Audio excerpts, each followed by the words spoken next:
또 이제 요즘 같은 시대는 워낙 이렇게 이단들이 또 이렇게 성경국을 통해 가지고 많은 그리스도인들을 미혹해 하다 보니까 교회 밖에서 하는 성경국을 좀 이렇게 조심히 해야 될 필요가 있는데, 제가 섬겼던 교회에서도 이 대학생들 중에서 똑똑하다는 대학생들도 이 이단들을 만나가지고 픽픽픽 넘어가는 사람들을 봤었거든요. 저도 이게 한때 그 교회에서 행사가 끝나간 다음에 그 학교 그 주변에 있는 그 한강 둔치에서 앉아있는데, 그때가 5월 5일 어린이날이었어요. 그런데 이제 뭔가 청년들이 공휴일인데도 불구하고 전도를 열심히 하는 거예요. 그래서 와, 얼마나 열심히 충원하면 이 어린이날에도 전도를 할까 싶어서 딱 만났는데, 알고 봤더니 이 청년들이 이 신천지에 속해 있는 청년들이었어요. 그래서 이런저런 대화를 나누는데 이 대화가 다 이 접점이 생기지 않는 거예요. 그래서 수평으로 쭉 가는 거예요. 왜냐하면 이단은 이 끝이 다르기 때문에 아무리 논리적으로 얘기해도 되지 않거든요. 그러다가 제가 한마디를 툭 던졌거든요. 뭘 던졌냐면, 뭐 이만희 씨도 사람인데 언젠가 죽지 않겠냐고 제가 이 말을 던졌어요. 근데 그 전까지만 하더라도 이단에 속해 있는 청년들이 뭐 이단이라 해가지고 괴물처럼 생겼고 송곳이 튀어나오고 이러지 않거든요. 되게 예의 바르고 성경도 물론 해석은 틀렸지만 되게 많이 알고 있는데, 대화가 안 되다가 에이 뭐 거기 있는 그 사람도 사람인데 언젠가 죽지 않나요?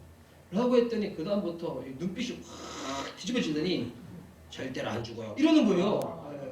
거기 속해 있는 청년들은 그 이만희 씨가 절대로 죽지 않는다고 그렇게 굳게 믿고 있어요. 저도 오늘 서울에서 출발해서 오다 보니까 과천에 지나서 쭉 오는데, 그 이제 그쪽 본부가 과천이잖아요. 또 이렇게 수원 지역 주변에도 이단들이 많이 있다고 들었거든요. 여러분 이제 혹시 그 신천지 감별법 아시나요? 모르시죠? 이거 수지 맞으셨습니다. 네, 이게 너무 쉬워요. 신천지의 감별법. 제가 어디 가면 이거 한번 써먹어 보시기 바랍니다. 왜냐면 저도 저희 교회에 있었던 성도들 중에서 부모님이 그 이단에 빠져가지고 고통받는 가정들을 너무 많이 봤어요. 그래서 제가 뭐 한입격을 이렇게 이상하게 얘기하면 안 되지만 그 사람 때문에 고통받던 사람들이 많기 때문에 그 신천지의 감별법이 뭐냐면, 이만희 똥덩어리를 힘차게 외치는 겁니다. 이만희 똥덩어리 힘차게 외치는데 갑자기 표정이 굳어져. 입을 못 띄어. 막 이렇게 눈빛이 이상해져. 그분들은 수상하신 분들인 거예요. 네. 우리 한번 이렇게 주일날 하나님 찬양해야 되는데, 우리 한번 이만희 똥덩어리 한번 외쳐보고 합시다. 할까요? 자, 외칠 때 좌우에 계신 분들이 입 모양을 잘 보셔가지고 입을 안 띄신다, 갑자기 표정이 굳어지셨다, 그럼 예배 끝나고 난 다음에 신기현 목사님께 빨리 이게 신고를 하시면 됩니다. 자, 이만희 똥덩어리 한번 외쳐보도록 하겠습니다. 시작! 이만희 똥덩어리!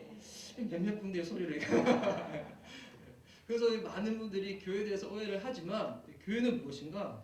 이 성경에 분명히 나와있지만 고린도전서 1장 2절 말씀 보니까, 고린도에 있는 하나님의 교회, 그리스도 예수 안에서 거룩하여지고 성도라 부르심을 입은 자들, 교회가 뭡니까?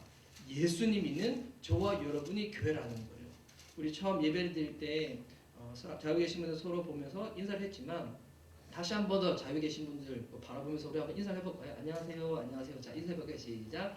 안녕하세요. 네. 자, 여러분은 방금 성균관 국제유학생 교회와 인사를 하신 겁니다. 왜? 예수님 있는 우리가 교회이기 때문에. 그래서 이 교회의 한 구성원이 된다라는 것은 이건 엄청난 축복이에요. 하나님께서 세상을 변화시키고 세상을 구원시키고자 하실 때 교회는 대안이 아니에요. 하나님의 처음부터 꿈이었고 주님의 원한이었거든요. 이 교회를 통하여 주님께서 하시고자 하는 주님의 꿈, 주님의 계획, 주님의 그 놀라운 일들이 있는데, 그럼 과연 이 교회가 어떤 사람들을 통하여 이루어지고자 하는지, 오늘 읽었던 이 본문에 보면, 이 사도행전의 이 본문은 예수님께서 십자가에서 죽으시고 그리고 3일 만에 부활하셔서 이 땅에 40일 동안 저희들과 함께 시간을 보내시는 동안에 하나님 나라에 대해서 쭉 이렇게 가르쳐 주시거든요. 그리고 나서 이제 하늘로 쭉 승천을 하실 때 예수님께서 저희들에게 말씀하십니다.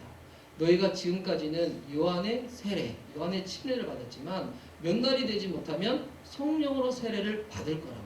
그런데 성령으로 세례를 받기 전까지 너희가 이 예루살렘 성을 떠나지 말고 그것을 하나님께 아버지께서 약속하신 것을 받을 때까지 이 성에 머물러 있으라고. 근데 이 얘기를 들었을 때 고린도전서 15장 말씀 보면 500여 명이 되는 사람들이 동시에 들었다가 나와 있어요. 근데 그 중에서 380명은 어디로 간지 잘 모르겠지만 남아있었던 120명 사람들이 어디로 가는가? 마가의 다락방에 가가지고 기도하기를 시작하는 거예요. 우리는 이 내용을 너무 익숙히 잘 알다 보니까 그냥 평범하게 잘 알고 그냥 평범하게 읽고 있지만, 근데 이 내용을 보면 우리가 두 가지에 대해서 한번 고민을 해봐야 돼요.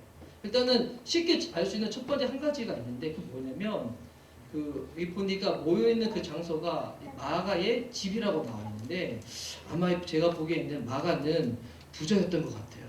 네. 여러분 다락방에 120명이 들어갔대요. 혹시 이제 여러분 집 중에서 120명 수용할 수 있는 집들이 있으신가요? 네. 제가 살고 있는 집은 성인 5명만 와도 공간이 좁아가지고 공기가 부족해서 막 허덕허덕대는데 근데 다락방에 120명이 들어갔대요. 아마 마가는 부자였지 않았을까. 그리고 또 하나 이 본문을 볼 때 생각해 봐야 될 것은 뭐냐면 이 마가의 다락방에 가 있는 사람들 중에서 예수님의 제자들이 가 있는데 첫 번째 언급되는 사람이 이 베드로였어요. 그런데 여러분 이 베드로가 사도행전 앞에 있는 요한복음의 내용을 보면 베드로가 어떻게 돼 있어요? 예수님께서 십자가에 죽으시고 부활하시고 그리고 갈릴리 호수로 가 있었던 제자들을 만나러 예수님께서 친히 가시는데 그때 예수님의 부활하심을 봤음에도 불구하고 갈릴리 호수로 도망갔던 사람이 베드로였거든요. 근데 이 베드로가 마가의 다락방에 들어가 있는 사람 중에서 첫 번째 이름으로 딱 언급이 되는 거예요. 갑자기 이 베드로의 마음 가운데 어떤 마음의 심경의 변화가 있었기 때문에 지금 그 마가의 다락방으로 갔을 거예요. 우리가 복음서를 통하여 이 베드로를 보면 베드로는 이 말보다 행동이 앞선 사람이잖아요. 그리고 이것이 옳다고 하면 그냥 다른 거 계산하지 않고 생각지 않고 먼저 본인의 몸을 던졌던 사람이 이 베드로였어요. 이 예수님을 처음 만났을 때도 내가 죄인이니까 나를 떠나소서 라고 얘기를 하는데 그때 예수님이 베드로에게 말씀하시죠. 내가 너를 사람을 낳는 어부, 원어적으로는 사람의 어부가 되게 하겠다고 라는 그 말씀을 딱 듣고 난 다음에 이거 진리다 라는 것이 딱 결정이 되니까 그 다음부터 초도 자식도 생업도 다 내려놓고 열심으로 예수님을 쫓아가거든요. 근데 열심으로 예수님을 쫓아갔던 베드로의 열심의 마지막에 모습이 보였나요? 예수님이 십자가에서 죽으시기 전날에 로마 병정들한테 붙잡혀가지고 대제사장들의 뜰에 쭉 끌려가시는데 베드로는 열심히 있으니까 그 예수님과 어느 정도 거리를 떨어놓고 예수님을 쫄랑쫄랑 쫓아갔거든요. 이제 예수님은 저기 뜰에 딱 잡혀갔어요. 어느 정도 거리가 떨어져 있는 시점에서 베드로가 이러지도 못하고 저러지도 못하고 예수님을 쭉 쳐다보고 있는데 여자아이 한 명이 딱 와서 베드로한테 말을 던지죠. 내가 저기 있는 저 예수라는 작자랑 당신이랑 같이 있는 것을 본 적이 있는 것 같다. 라고 했었을 때 베드로가 처음에 부인합니다. 무슨 헛소리 좀 하지 말라고. 그런데 그렇게 한 3번 실갱이를 하고 난 다음에 베드로가 뭐라고 하는가? 성경에 보면 예수를 간하여 부인했다고 나왔어요. 근데 이게 원어적인 의미가 뭐냐면 예수님 저주하면서 욕했다는 얘기거든요.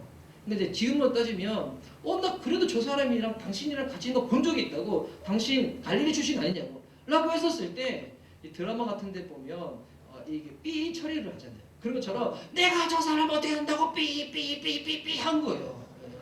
그러고 나서 이제 그 자리에 있기 뭐하니까 자리를 다 피해버렸는데 근데 베드로의 마음이 어떤 거예요? 너무 힘든 거예요.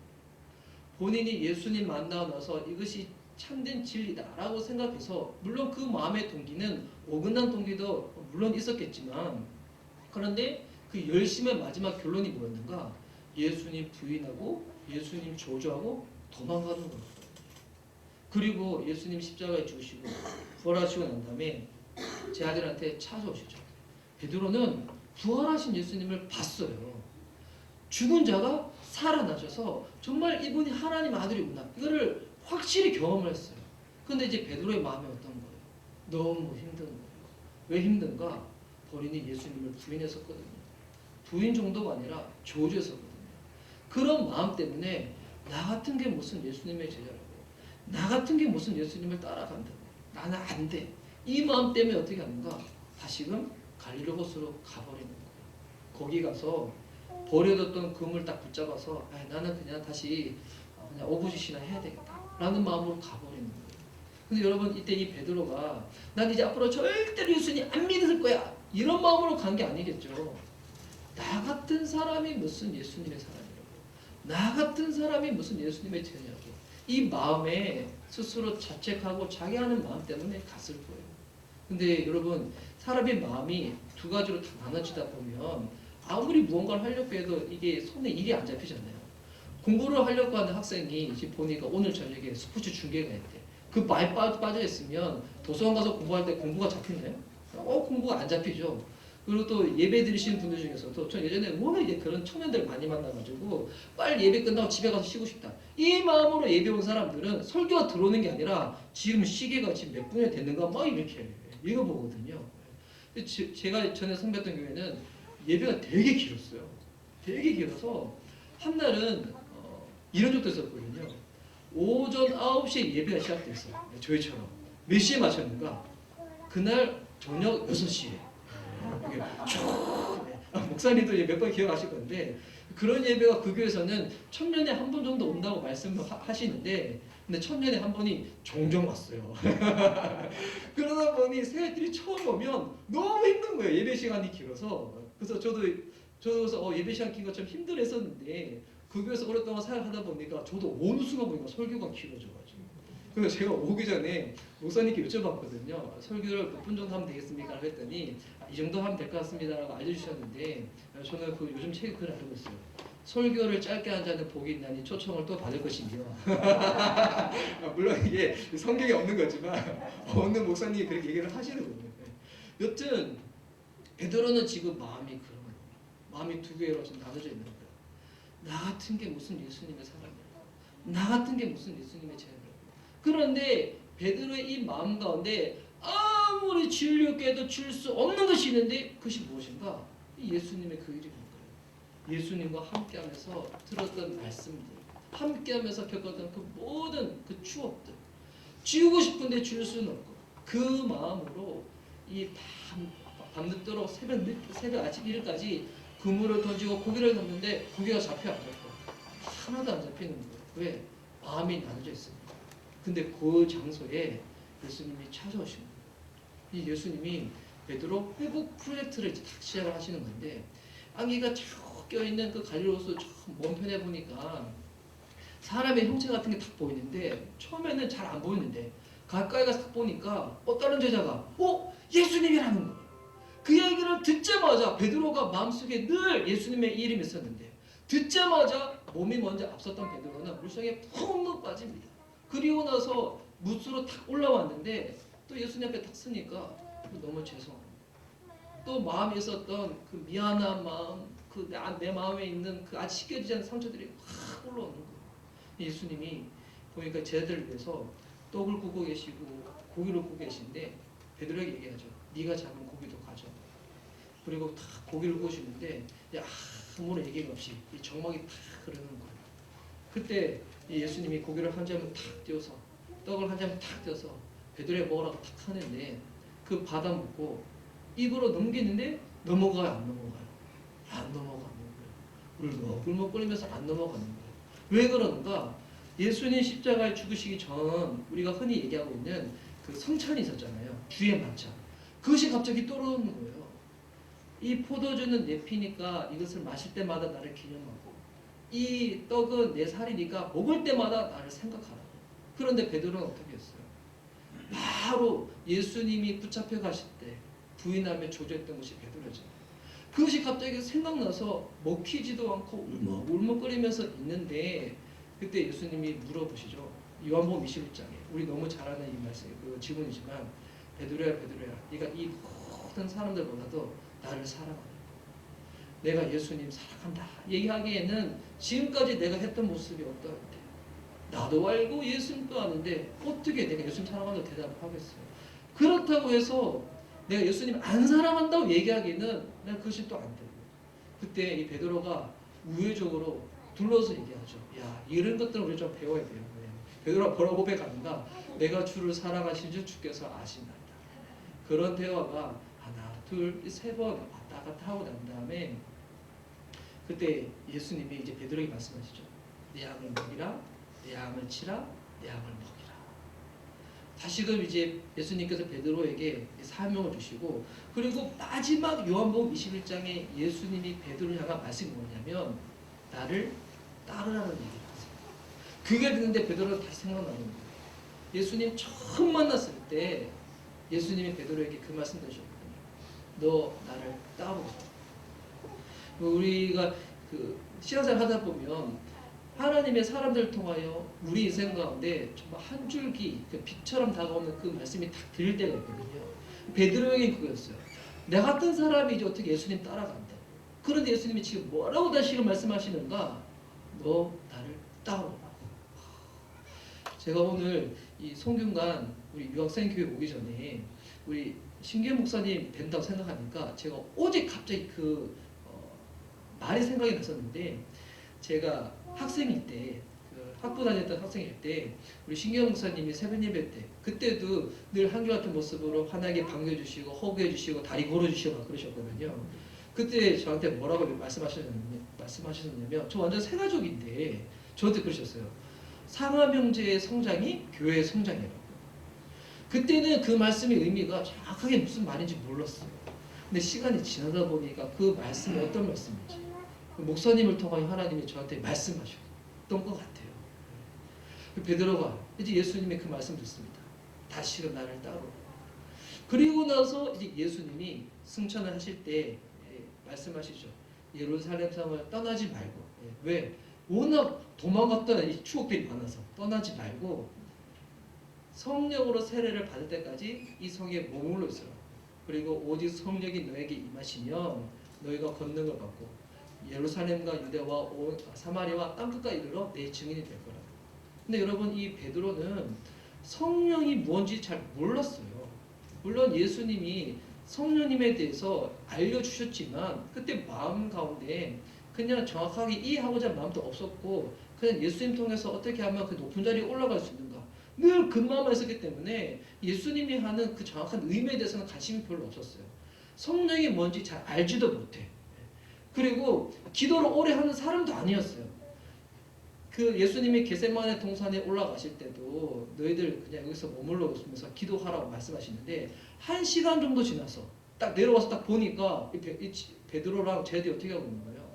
이 자빠져 자라서 졸고 있는 거예요. 여러분, 기도 안 하고 자는 것은 그냥 자는 게 아니라 자빠져 자는 거예요. 자고 있는 거예요. 이게 기도도 오래 하는 사람도 아니에요. 그런데 예수님이 말씀하는 거예요.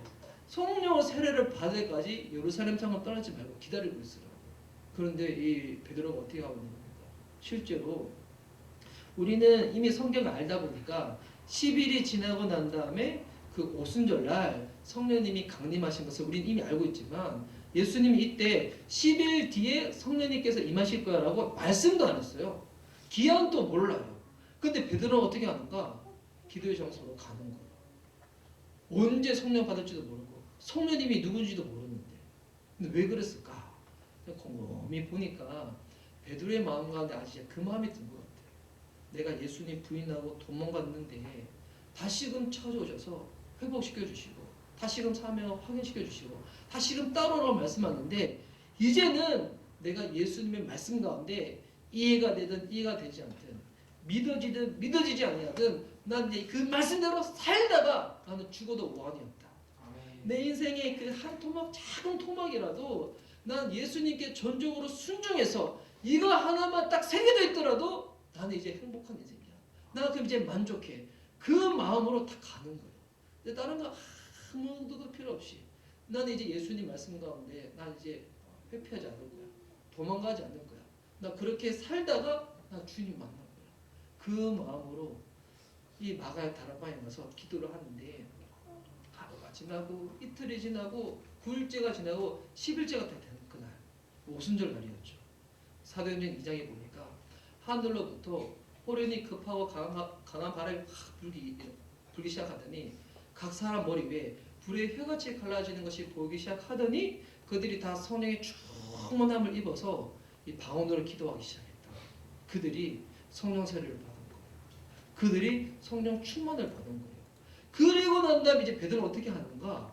성령 충만해져 보니까 그의 성품도 바뀌기 시작하고 이제 그가 이제 담대하게 강장으로 뛰쳐나와가지고 너희가 죽인 예수가 부활하였고 예수가 하나님의 아들이라고 믿고 제3을 입고 성령을 선물로 받으라고 이 얘기를 던지는 거예요. 여러분 이 베드로를 보면 요한복음의 베드로랑 사도행전의 베드로는 완전히 다른 사람처럼 보이다 보니까 성경을 잘 모르시는 분들은 베드로가 동명이인이라고 생각하는 사람도 있어요. 아 그냥 이름이 같은 다른 사람이겠구니. 근데 여러분 여기서 이제 아멘하면 큰일 나는 거예요. 똑같은 사람인데 바뀐 거예요. 다시금 예수님이 찾아줘서 본인을 회복시켜줬다는 그것 때문에. 여러분 베드로가 이제 강당에 뛰쳐나와서 내가 예수님 믿는 사람이고 당신도 예수님 믿고 제사함 받고 성령 받으세요. 여러분 이거는 이거는 이제 뭐와 같은 거냐면 완전 배째라는 거예요. 이렇게 하다가 해코지 있다고 할지라도 이렇게 하다가 혹여나 내가 생명의 위협을 입는다고 할지라도 상관없다는 거예요. 그 제가 전에 선배했던 교회에서 이 전도 훈련을 할 때 여러분 전도라는 것을 한 적이 있었어요. 그게 뭐냐면 노방에 나가서 전도를 하는데 혼자 나가면 이렇게 되게 민망해가지고 잘 전도 못하는 사람들이 같이 무리를 지어서 나가는 거예요. 그리고 나서 찬양을 부르다 이렇게 뭐 어서 돌아오 어서 돌아오 하다가 한 사람 이름은 호명이에요. 그러면 아무개 하잖아요. 그럼 그 아무개가 앞으로 뛰쳐나가요. 그러고 난 다음에 같이 외쳐줘요. 둘, 셋, 여러분! 해요. 그러면서 본인 간증을 짧게 던지는 거예요. 여러분! 저는 원래 나이트에서 춤췄던 사람인데 이제 예수님 믿고 교회에서 춤춰요. 여러분도 예수님 믿고 함께 춤추고 예배해요. 뭐 또 하고 딱 들어와서 다시 찬양을 하는데 찬양하는 동안에 자기가 그렇게 외치고 자기가 은혜 받아서 자기가 눈물 쫙 흘려요. 이거를 저도 그렇게 배운 적이 있어서 우리 청년들을 데리고 건대 입구역 사회를 나가서 한 적이 있었어요. 막 찬양하다가 여러분 하면 안무개에 나와서 막 소리를 외치는 거예요. 그러면 옆에 지나가는 사람들 버스 타고 지나가는 사람들 다 쳐다보거든요. 근데 그렇게 하다 보면 누군가 내려와요. 누가 내려온지 알아요? 거기 롯데백화점 있는데 롯데백화점 직원이 내려와요. 내려와서 여기 우리 땅이에요. 시끄러워요. 딴 데 가세요. 라는 거예요. 그러면 몇 번 옮겨서 또 막 하잖아요. 그럼 누군가 또 내려와요. 이제는 건대병원 직원이 내려와요. 내려와서 시끄러우니까 딴 데 가세요. 요즘은 밖에 나가서 그렇게 해도 그냥 시끄럽다 얘기하고 사람들이 그냥 뭐 눈총만 보일 정도지 베드로 이때 당시에는 이렇게 하다가 붙잡히면 죽을 수도 있는 거예요. 근데 어떻게 하다가 베드로가 이렇게 됐을 거예요. 예수님 부인하고 예수님 저주하고 예수님으로부터 멀리 도망갔는데 다시금 찾아주셔서 나를 만나주시고 회복시켜 주신 그 은혜와 사랑에 감격하여서 나는 이제 예수님 말씀 가운데 절대로 순종하며 사는 인생이 될 거야. 이 마음의 결단 가운데 이처럼 성령께서 임하시고 놀라운 삶의 변화가 일어났던 거였거든요. 저는 제가 이제 그 어디 가서 얘기를 소개를 하다 보면 제가 결혼했다고 얘기하지 않으면 제가 이렇게 싱글로 가끔씩 오해받을 때가 있어요. 그래서 이제 제가 이제 결혼했어요. 제가 자녀가 3명이라고 하면 깜짝 놀라신 분들이 있거든요. 거짓말 아닌데. 네, 그래. 근데 신기하게 그 얘기 들으면 괜시리 성령 충만해지고 막 그러는데 그는 성령 충만인데 감정 충만이겠죠. 그런데 저는 지금까지 이렇게 살면서 정말 많은 분들의 인내와 사랑을 통해서 지금의 이 모습이 저는 가능하다고 생각하고 있거든요. 제가 짧게 제 간증을 하고 말씀 마치려고 하는데 저는 우리 신경 목사님이 이제 얘기를 했다시피 춤을 조금 췄어요. 율동 수준이 아니라 진짜 춤을 췄었거든요. 네. 그러다 보니까 제가 교회에서 몇 번씩 춤을 추다 보니까 우리 당시 이제 그 교회 성도님들은 이상한 목사님은 소시적에 뭐 나이트클럽 죽돌이였나? 이렇게 오해하신 분들이 있는데 제가 그 정도는 아니었어요. 그냥 춤추는 걸 좋아하고 그랬었는데 그래도 저는 뭐 나이트클럽 같은 것을 많이 다니거나 그러진 않았어요. 그런데 제가 학교를 다니다가 군대를 가고 복학을 하고 난 다음에 복학했던 그 친구들이 그러는 거예요. 나이가 더 들어서 노땅이 되기 전에 우리 나이트클럽 같은 데를 다녀봐야 된다. 그래서 이제 제가 이제 그러면 안 되는데 나 이제 교회 다니기 시작했는데 라고 해서 그런데 금요일 저녁에 주섬주섬 옷을 쳐입고 여러분 그럴 때는 옷을 쳐입는 거예요. 쳐입고 천호동에는 나이트클럽을 간 적이 있었어요. 그래가지고 거기서 이 밤새도록 금요일 날 하면 나는 이제 진짜 다른 주님을 믿거든요. 술 앞에서 주여 이러면 안 되는데 주여 이러면 안 된다고 제가 밤새도록 놀고 난 다음에 당시 빛의 자녀교회 우리 담임 목사님께서 무슨 설교를 많이 하셨냐면 술 먹고 엎어져도 교회 와서 엎어지라고. 그래서 그 말씀에 순종을 했잖아요. 그래서 금요일날 밤새도록 놀고 토요일날 새벽 예배 드리기 전 지하철 첫 차를 타고 새벽 예배를 드리러 갔었어요. 새벽 예배를 드리고 난 다음에 속이 너무 쓰리니까 이 자취방 가서 누워 있는데 점심때 정도에 교회 지체들한테 연락이 왔어요. 나와서 밥 먹자. 그때 이제 건대 간호학과 학생들이었는데 나가서 밥 먹자고 나갔더니 피자를 시켰습니다. 속 쓰리는데. 그래서 이제 피자를 먹고 있는데 그때 그 담임 목사님 피지자녀교회 김영민 담임 목사님께서 전화 오셨거든요. 상하명제 내가 저기 여의도 순복음교회 고3 수험생을 위한 집회를 갔는데 상하명제가 와줘서 춤을 춰주면 좋겠다는 거예요. 그래서 목사님 부탁하니까 안 할 수도 없고 그래가지고 제가 테이프를 하나 챙겨서 거기를 갔었어요. 당시 거기가 이제 숭실대에 있는 한경진 목사님 기념관이었는데 조금 일찍 도착을 하다 보니까 김용민 목사님께서 혹시 춤 연습해야 되지 않나요? 연습 안 해도 바로 출 수 있는데 그래서 이제 차에 음악을 틀어놓고 잔디밭에서 혼자 또 연습을 했어요. 이게 막해서 학생들 지나가면 그러다가 이제 그 강당에 딱 들어갔는데 와 여의도 순복음교회 고3 애들이어서 그런지 몰라도 1, 2층에 꽉 들어섰는데 얘들이 뜨겁게 찬양을 하고 있었어요. 그러서 찬양이 끝날 때쯤 목사님이 저한테 내가 설교하기 전에 사명제 설교할 테니까 그때 나와서 춤을 춰줍니다. 담임 목사님이 탁 생각하시더니 고3 수험생 여러분들 공부한다고 얼마나 수고가 많냐고 오늘 여러분에서 내가 선물을 하나 가져왔는데 우리에게 춤 쫙 추는 오빠가 있다고 형이 있다고 오늘 여러분을 위해서 춤춰줄 거라고 그래서 제가 이제 탁 등장을 했죠. 했더니 조명 탁 꺼지고 저한테만 스팟라이트가 탁 켜졌는데 학생들이 함성 소리가 한 곳에서는 이렇게 이정재 화이팅! 송중호 화이팅! 제가 머리숱이 풍선했을 때 이정재 씨를 좀 닮았는데 제 얘기가 아니에요. 걔네들이 그랬어요. 근데 지금은 많이 빛나고 있죠. 왜 이렇게 됐는가? 적은 능력 가지고 주일 가운데 충성하다 보니까 예수님이 너무 심하게 쓰다듬어 주신 거예요. 그래서 너무 심하게 쓰다듬어 주셔가지고 빠져버렸는데 그때 이제 춤을 추고 이제 딱 앉아서 이제 목사님 말씀을 듣는데 그때 담임 목사님 이 간증 말씀이었는데 저녁 7시에 시작해가지고 11시에 마쳤어요. 근데 그 4시간의 말씀을 듣고 간증을 들을 때 제 마음이 균열이 하기 시작하더니 제가 무너진 거예요. 그때 기도 시간이 됐는데 갑자기 눈물이 쏟아지고 콧물이 쏟아지고 뭐 그러는데 그 모습을 보시더니 담임 목사님이 다 단에서 내려오셔서 오늘 이 일을 위해서 하나님이 너를 부르셨나 보다.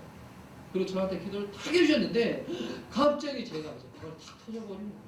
랄랄랄 룰룰룰룰룰 막 터져버리는 거고요. 그렇게 30분인가 1시간에 제한된다 싶어서 눈을 딱 떠보니까 제 주변에 고3 애들이 다 둘러싸여 있는 거예요. 춤추러 온 형이 지가 은혜 받아서 막 방언을 기다리고 있으니까 이게 신기했던 거죠. 그러고 나서 그때가 토요일이었거든요. 주일날 예배 드리러 간 다음에 이제 너무 사고가 되는 거예요. 뭐가? 새벽 예배가. 내가 이렇게 이제 기도 은사 받았는데 새벽 예배 때 가서 기도할 때 방언이 나올까 안 나올까. 그 주일 예배 드리고 나서 그 다음 새벽 예배 가는데 저 기억하고 있어요. 제가 이제 뛰어서 갔어요. 팍 뛰어서 가서 이 새벽 예배 때 이 설교 끝나고 나서 기도 시간에 다 기도를 하는데 방언이 나왔을까요? 안 나왔을까요? 방언이 나오는 거예요. 그때 당시 제 방언 소리 좀 이렇게 롤롤롤롤롤롤롤 이랬는데 당시 이제 저희 그 과 선배 중에서 나성식 그분도 집 목사님이 되셨어요.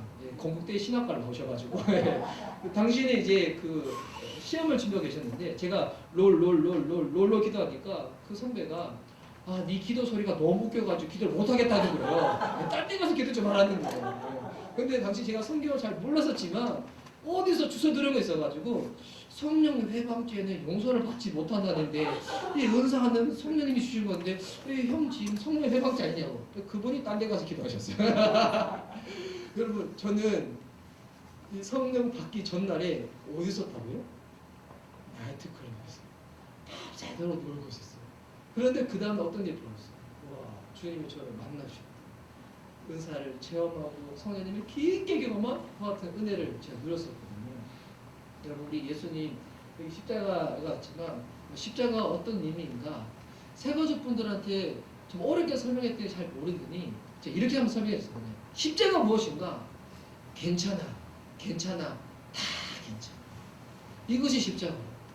제가 처음 전도사로 사역할 때는 저도 잘 몰랐어가지고 청년들 만나서 기도 제목 듣다 보면 말도 안 되는 기도 제목들을 가지고 있는 청년들이 있어요. 그때 제가 그랬거든요. 야, 그거 놓고 기도하지 마. 너 기도 제목 바꾸고 난 다음에 와서 기도해. 그런데 제가 주님을 깊게 체험하고 난 다음에는 이제 그렇게 안 해요. 혹여나 잘못된 동기로 기도한다고 할지라도 사람이 얘기해가지고 바뀌는 것이 아니라 기도의 자리로 가잖아요. 예수님께로 가잖아요. 그럼 예수님이 기도의 제목도 바꿔주시고 우리의 마음도 바꿔주시고 동기도 바꿔주시고 그리고 예수님 떠났지만 이제 예수님께 딱 달라붙어서 나갈 수밖에 없도록 우리의 마음도 바꿔주시고 전날에 내 뜻꿔서 술 먹고 놀았다고 할지라도 예수님 위해 가지고 새벽에 나가서 기도하고 싶은 자로 주님이 바꿔주시는 거예요. 그리고 우리 예수님은 어떤 분이신가? 여러분, 한 번, 두 번 실패한다고 해가지고 나 너 몰라. 나 너 앞으로 나 부를 때 나 아버지라 부르지 마. 나 따라해봐. 하나님 아저씨. 주님 이러신 분이 아니에요. 포기치 아니하시고 붙잡아 주셔서 우리를 향한 계획 그것을 끝까지 이루어질 수 있도록 도와주시는 분이 우리 좋으신 하나님인 줄 믿습니다. 저는 우리 하나님의 그 좋으신 성품을 너무나 많이 가지고 계신 분들 때문에 제가 이렇게 변화되어졌거든요. 그 중에 전 한 분이 우리 신기현 목사님이시죠. 제가 신기현 목사님이랑 예전에 같은 그 교회 사택에서 살 때 저 기억하고 있거든요. 그때는 지금보다는 훨씬 철이 없어서 목사님께서 이런저런 여러 가지 많이 건면을 하셨을 때 제가 들었던 것도 있고 안 들었던 것도 있었고 어떨 때는 제가 이제 아파가지고 막 그렇게 있었을 때 아주 기억하고 있어요. 신기현 목사님이 귤을 한 봉지를 사셔가지고 제 자취방에 문고리에 다 코로도 치고 가셨었거든요. 빨리 나와. 저는 이런 분들의 포기치 않아요. 사랑, 인내 때문에 저는 이렇게 변화되었습니다. 왜냐면 그게 예수님의 마음이죠. 근데 예수님에게 성품이죠. 그러면 우리 예수님, 우리 주님이 그와 같은 분이십니다. 한두 번 실수한다 해가지고 우리를 포기하시고 버리시는 분이 아니시라 다시금 찾아주시고 다시금 회복시켜주시고 처음 들었던 그 약속 그대로 처음 들었던 그 말씀 그대로 우리가 살아낼 수밖에 없도록 도와주시는 거예요. 능력이 부족하면 친히 내 안에 들어오셔서 성령으로 함께 하시는 분이 우리 좋으신 하나님이십니다. 그 하나님이 여러분 이 예배 가운데 또 우리의 이 마음 가운데 가장 가까운 그곳에 이미 찾아주셨습니다. 그리고 그 예수님 안에서 다시 회복을 누리시고 약속을 누리시고 또한 이 좋으신 주님과 함께 나아갈 수 있는 저와 여러분들 수 있기를 예수님 이름으로 축복하는 바입니다. 아멘. 그냥 잘 기도하고 나가겠습니다. 사랑하는 주님 감사합니다.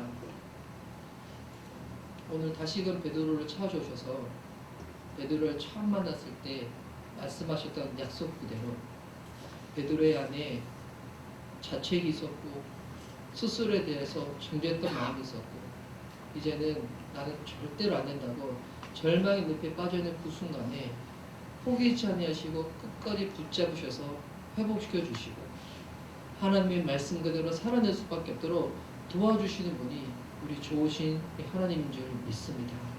오늘 그 하나님 앞에 또한 이렇게 예배하며 나아갈 때 하나님 우리가 완벽해서 주님이 우리를 통하여 일하시는 것이 아니라 이제는 주님밖에 없어. 하나님 말씀 가운데 내 인생의 작은 한 토막이라도 순종하다가 주님 만날 거야. 그와 같은 마음의 결단이 있는 자들을 통하여 하나님의 교회가 세워지고 성령이 임하고 더 많은 자들이 주께로 돌아오는 것 가운데 주님의 복음의 통로로 주께서 우리의 삶을 통하여 일하실 줄 믿습니다. 오늘 그 은혜 앞에 우리를 초대해 주시니 감사합니다. 오늘 그 하나님 안에서 시험을 누릴 수 있고 예배할 수 있는 이 시간을 허락하시니 감사합니다. 특별히 주님 사랑하는 우리 성균관 국제 유학생 교회 가운데 주님을 떠나서 힘들어하고 어려워하고 있는 수많은 영혼들이 다시금 회복을 얻고 구원을 얻고 사명을 발견할 수 있는 그와 같은 주님이 살아계셔서 역사하는 주님이 너무나 기뻐하시는 교회가 되어줄 수 있도록 주님 축복하여 주시옵소서. 감사드리오며 살아계신 예수님의 이름으로 기도드립니다.